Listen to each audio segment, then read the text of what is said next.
ಇವತ್ತಿನ ರೈತರ ಪರವಾಗಿ ಪಾದಯಾತ್ರೆಯನ್ನ ಇವತ್ತೇನು ಪ್ರಾರಂಭ ಮಾಡ್ತಾ ಇದ್ದೀರಿ, ಇಲ್ಲಿ ನೆರೆದಿರ್ತಕ್ಕಂಥ ಎಲ್ಲ ನನ್ನ ರೈತ ಕುಟುಂಬದ ಎಲ್ಲ ಆತ್ಮೀಯರು, ಹಿರಿಯರು, ಯುವಕ ಸ್ನೇಹಿತರಿಗೆ, ಯಾಕೆಂದ್ರೆ ನಾನು ಜನತಾದಳದ ಕಾರ್ಯಕರ್ತರು ಅಂತ ಹೇಳಲ್ಲ. ಜನತಾದಳ ಇರ್ತಕ್ಕಂಥದ್ದು ಈ ಪಕ್ಷ ಉಳಿದಿದ್ರೆ ಗ್ರಾಮೀಣ ಪ್ರದೇಶದ ರೈತ ಬಂಧುಗಳಿಂದ ಅನ್ನೋದನ್ನ ನಮ್ಮ ಜೀವನದಲ್ಲಿ ನಾವು ಮರೆಯೋರಲ್ಲ. ಇವತ್ತಿನ ಈ ಒಂದು ಪಾದಯಾತ್ರೆ ಕಾರ್ಯಕ್ರಮ ನಮ್ಮ ಬೈರಬಂಗ್ಲಾ ಭಾಗದಲ್ಲಿ ಇರ್ತಕ್ಕಂಥ ಯಾವೊಂದು ಬಿಡದಿ ಇಂಟಿಗ್ರೇಟೆಡ್ ಟೌನ್ಶಿಪ್ನ ಹೆಸರಿನಲ್ಲಿ ಈ ಸರ್ಕಾರ ಫಲವತ್ತಾದ ಭೂಮಿಗಳನ್ನ ಈ ಕಾರ್ಯಕ್ರಮಕ್ಕೆ ತೆಗೆದುಕೋಬೇಕು ಅಂತಕ್ಕಂಥ ನಿರ್ಧಾರ ಮಾಡಿ ನೋಡ್ರು. ಪ್ರಥಮವಾಗಿ ಈ ಒಂದು ಭಾಗದ ಸುಮಾರು 150ಕ್ಕೂ ಹೆಚ್ಚಿನ ಜನ ನನ್ನ ಎದುರುಗಡೆ ಇರ್ತಕ್ಕಂಥ ನಮ್ಮ ತೋಟಕ್ಕೆ ಬಂದು ನಿಮ್ಮ ಬೆಂಬಲವನ್ನ ನಮಗೆ ನೀಡಬೇಕು, ಇವತ್ತು ನಮ್ಮ ರೈತರನ್ನ ಬೀದಿಗೆ ತರಲಿಕ್ಕೆ ಹೊರಟಿದ್ದಾರೆ ಅಂತಕ್ಕಂಥ ಒಂದು ಮನವಿಯನ್ನ ಮಾಡಿದ ಮೇಲೆ ನಾನು ನಿಮ್ಮ ಜೊತೆಯಲ್ಲಿದ್ದೇನೆ, ಧೈರ್ಯವಾಗಿ ನಿಮ್ಮ ಹೋರಾಟ ಮುಂದುವರಿಸಿ ಅಂತಕ್ಕಂಥದ್ದನ್ನ ಹೇಳಿದ್ದೆ. ಇವತ್ತು ನಾನು ಈ ಭಾಗದ ರೈತರಿಗಷ್ಟೇ ಅಲ್ಲ, ವಿಶೇಷವಾಗಿ ರೈತ ಕುಟುಂಬದ ನನ್ನ ಸಹೋದರಿಯರು, ತಾಯಂದಿರು ನಿರಂತರವಾಗಿ 516 ದಿನಗಳ ಕಾಲ ಯಾವುದೇ ರೀತಿಯ ಬೆದರಿಕೆಗಳಿಗೆ, ಯಾವುದೇ ರೀತಿಯ ಒಂದು ವಿಕೋಪದಲ್ಲಿ, ಇಲ್ಲಿ ಮಳೆ ಆದಾಗ, ಬಿಸಿಲಿದ್ದಾಗ ಯಾವುದನ್ನು ಲೆಕ್ಕಿಸದೆ ನಿರಂತರವಾಗಿ ನನ್ನ ತಾಯಂದಿರು ಇಲ್ಲಿ ಹೋರಾಟ ಮಾಡಿದ್ದೀರಿ. ಪ್ರಥಮವಾಗಿ ನಿಮ್ಮ ಹೋರಾಟಕ್ಕೆ ನನ್ನ ವಿಶೇಷವಾಗಿ ನನ್ನ ಸಹೋದರಿಯರು, ತಾಯಂದಿರು ಈ ಭಾಗದಲ್ಲಿ ನಿಂತಿರಿ.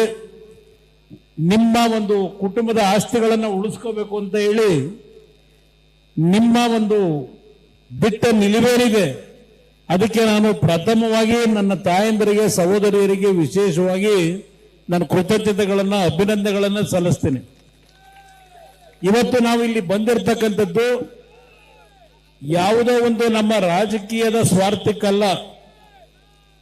ನೀವೇನು 516 ದಿನಗಳಿಂದ ನಿಮ್ಮ ಹೋರಾಟ ಮಾಡ್ತಾ ಇದ್ದೀರಿ, ನಿಮ್ಮ ಹೋರಾಟವನ್ನು ಇವತ್ತು ಗೌರವಿಸುತ್ತೆ. ಈಗಿನ ಸರ್ಕಾರ ಈ ಭಾಗದ ಶಾಸಕರ ನಡವಳಿಕೆಗಳನ್ನ ಏನು ನೋಡ್ತಾ ಇದ್ದೇವೆ, ಆ ಹಿನ್ನೆಲೆಯಲ್ಲಿ ಇವತ್ತಿನ ದಿನ ಪಾದಯಾತ್ರೆಯ ಕಾರ್ಯಕ್ರಮವನ್ನು ನಿಗದಿ ಯಾಕೆ ಮಾಡಿದ್ದು? ನಮ್ಮ ಅಶೋಕಣ್ಣ ಅವರು ಇಲ್ಲಿ ಬಂದಿದ್ದಾರೆ. ಇವತ್ತು ರಾಜ್ಯದಲ್ಲಿ ಅಧಿಕೃತ ವಿರೋಧ ಪಕ್ಷದ ನಾಯಕರಾಗಿ ಪ್ರತಿನಿಧಿಸ್ತಾ ಇದ್ದಿರ್ತಕ್ಕಂಥದ್ದೇನಿದೆ, ಬಿಜೆಪಿಯ ನಾಯಕರೇನಿದ್ದಾರೆ, ನಮ್ಮ ಪಕ್ಷದ ಸುರೇಶ್ ಬಾಬು ಅವರ ಜೊತೆಯಲ್ಲಿ ನಮ್ಮ ಪಕ್ಷದ ಎಲ್ಲ ಶಾಸಕ ಮಿತ್ರರು, ಮಾಜಿ ಶಾಸಕ ಮಿತ್ರರು, ಯಾಕೆಂದ್ರೆ ಎಲ್ಲರೂ ಇದ್ದಾರೆ ಇಲ್ಲಿ. ನಮ್ಮ ಮಂಡ್ಯ ಜಿಲ್ಲೆಯ ಎಲ್ಲ ನಾಯಕರು ಇದ್ದಾರೆ. ಒಬ್ಬೊಬ್ಬರ ಹೆಸರ ಹೇಳಲಿಕ್ಕೆ ಹೋದ್ರೆ ಸಮಯ ಆಗ್ತದೆ. ಪಕ್ಕದ ಚಿಕ್ಕಬಳ್ಳಾಪುರದಿಂದಲೂ ಬಂದಿದ್ದೀರಿ, ತುಮಕೂರು ಜಿಲ್ಲೆಯಿಂದ ಬಂದಿದ್ದೀರಿ, ಚಿತ್ರದುರ್ಗದ ನಮ್ಮ ರೈತರು ಕಾಣ್ತಾ ಇದ್ದೀರಿ, ಇಲ್ಲಿ ಎಲ್ಲ ಕಡೆಯಿಂದ ಬಂದಿದ್ದಾರೆ. ನಿಮ್ಮ ಈ ಒಂದು ಬೆಂಬಲಕ್ಕೆ ನನ್ನ ಈ ಭಾಗದ, ನನಗೆ ರಾಜಕೀಯವಾಗಿ ಜನ್ಮ ಕೊಟ್ಟಿರ್ತಕ್ಕಂಥ ಈ ಜಿಲ್ಲೆಯ ಜನರ ಪರವಾಗಿ ಇವತ್ತು ನೀವೆಲ್ಲ ಇಲ್ಲೇನು ಸಾವಿರಾರು ಸಂಖ್ಯೆಯಲ್ಲಿ ನೆರೆದಿದ್ದೀರಿ ಬೆಳಗ್ಗೆಯಿಂದ, ನಿಮಗೆಲ್ಲರಿಗೂ ನನ್ನ ಕೃತಜ್ಞತೆಗಳು, ನನ್ನ ರೈತ ಬಾಂಧವರು, ನನ್ನ ತಾಯಂದಿರ ಪರವಾಗಿ.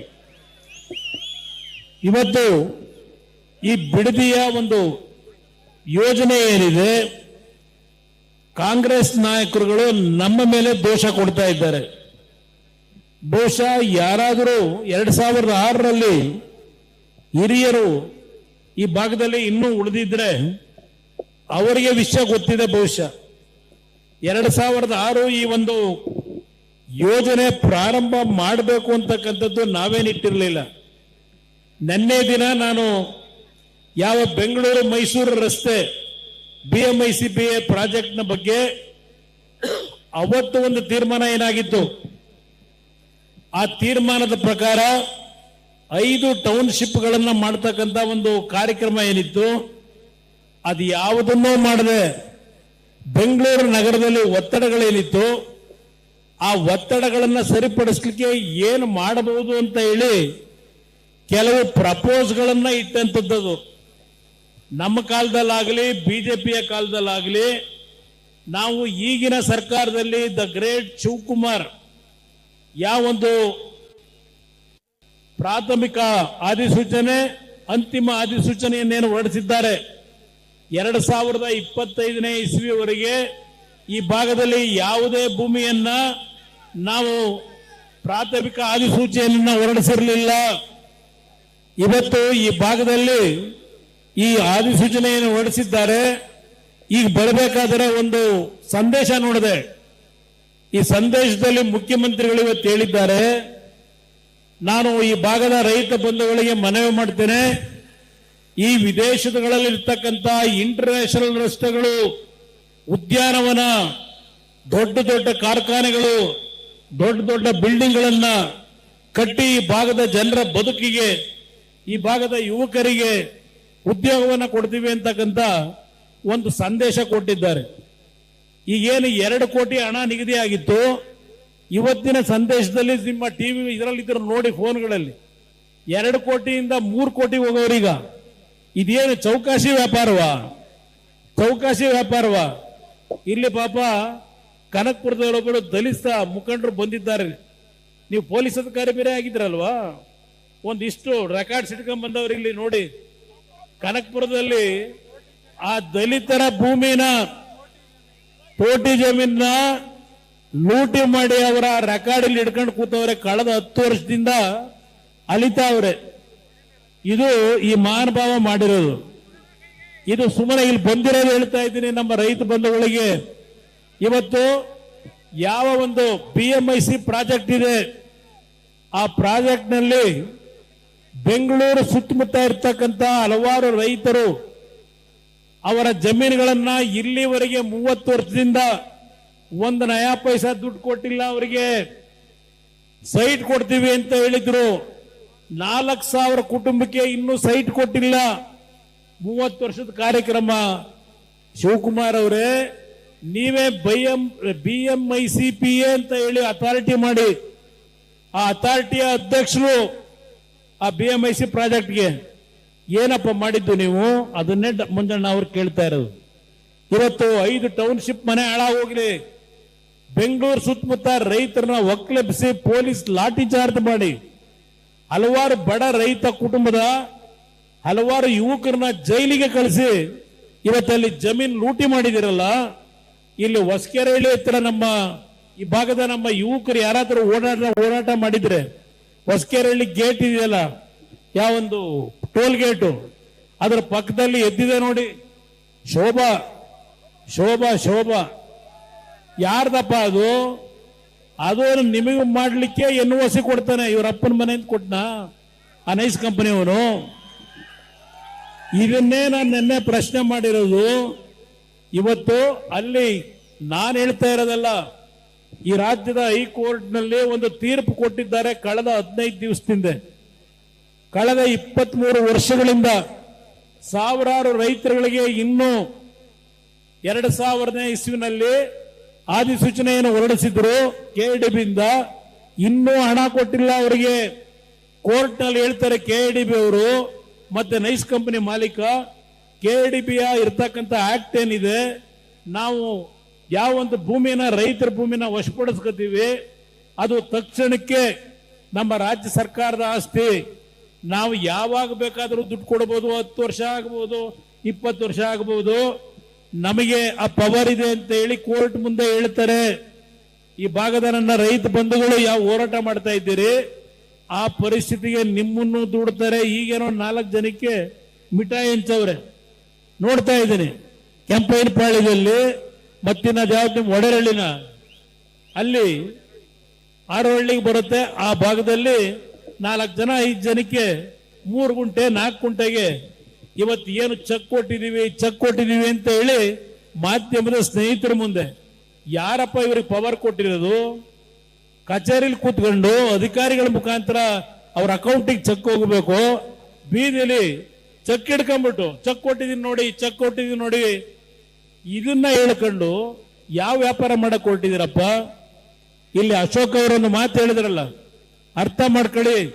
ಇವತ್ತು ಯಾವ ನೈಸ್ ಪ್ರಾಜೆಕ್ಟು ಇವತ್ತು ಹೇಳ್ತಾರೆ ದೇವೇಗೌಡರು ಕೂಸು ಅಂತಾರೆ.